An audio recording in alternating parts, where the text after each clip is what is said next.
Our guests today are Mauro Guillén, Director of the Lauder Institute at the Barton School, and Juan Pedro Moreno, Global Managing Director of Banking Industry at Accenture. First of all, thank you for being with us today, and congratulations on your new book, New Era in Banking, The Landscape After the Battle. Starting with you, Juan Pedro, what are the most important trends affecting the banking industry? In our view, there are three main drivers of the challenges of the industry for the next few years. The first one is driven by the new regulation after the crisis, trying to seek for stability in the system, ensuring the capital is ensuring the bank's continuity in the future, as well as trying to find better reputation of the industry in the marketplace. Second one, and very important as well, is the demographic transformation that the whole world will suffer in the next few years with the shift of the population in terms of wealth into Asia Pacific, the growth of emerging markets as well, in combination with the aging of the population. That is a very relevant effect that we describe in the book. And finally, the technology. Technology is bringing a new disruption into the banking industry that is having basically two impacts. The first impact is technology is making accessible the technology to new segments of population, making sure that we can serve from the banks new segments of population that we didn't serve before.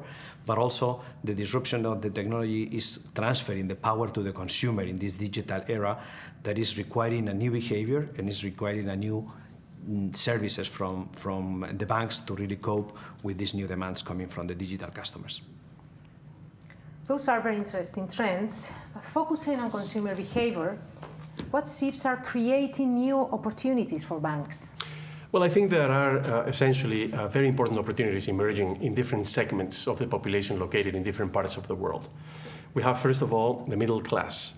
What we are witnessing is essentially hundreds of millions of people in places like China or India, Brazil, Mexico, who were poor just a generation ago, 20 years ago. Today they have purchasing power and they're becoming bank customers, important bank customers in great numbers. Then we also have at the very top, we have an accumulation of wealth. So we have people with a high net worth, and they are also demanding new banking services. At the same time, we also see, as Juan Pedro mentioned, the growth of the 65-plus population, those people who are now going into retirement. We also see the rise of the millennial generation. These are the people who are now between the ages of 15 and 25. And finally, of course, we have the unbanked. We have the people who are still not bank customers in the poorest markets around the world, the least developed markets, the bottom of the pyramid markets. So those five segments represent enormous opportunities for the banking sector in the next 5 years or 10 years. Thank you. What do you see, Juan Pedro, new technologies doing to help banks cater to the needs of these consumer segments? I think these new technologies, mobile banking, digital banking, is introducing a number of elements that can be understood as threats or opportunities for banks.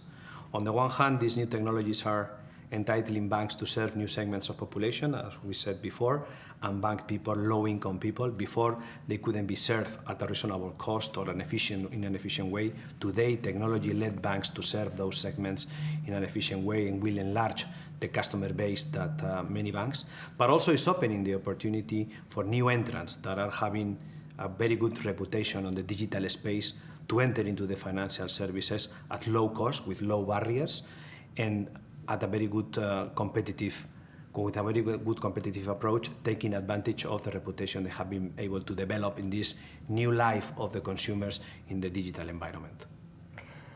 Let's get deeper on digital banking. What does digital really mean to banks? Well, as Juan Pedro just mentioned, we have on the one hand major threats that the digital revolution is going to bring about for the banks. We're going to see new entrants into the industry. We're going to see non-bank companies or institutions providing financial services. And we're going to see the importance or the role of the physical infrastructure of branches change over the next 5 or 10 years.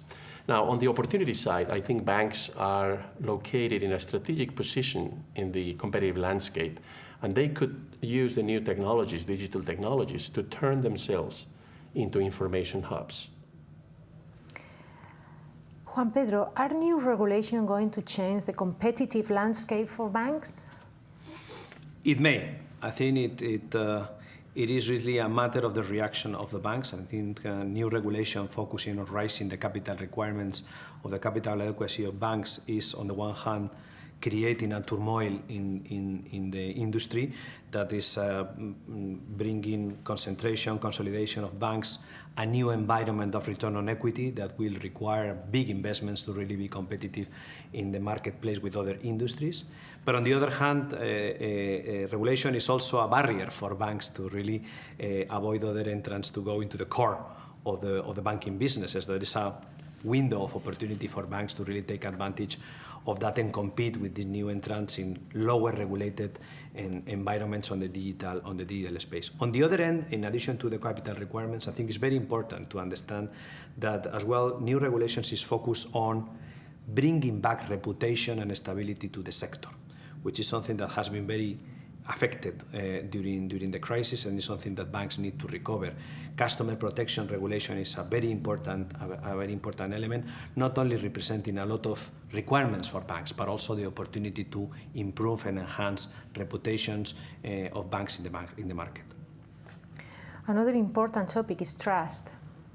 How can banks rebuild trust with today's consumers? Well, you're absolutely right. I mean, one of the biggest issues that came up during the crisis has been the gap that exists between the opinions and the views of normal citizens and bank customers about the banks. Banks have lost a lot of credibility, and so they need to rebuild this trust. What I think is really important is for banks not to approach this issue from a public relations perspective. What they need to do is to embed this confidence into their culture, their processes, and their technology. They need to be much more transparent. And of course, they need to build on whatever loyalty remains on the part of customers.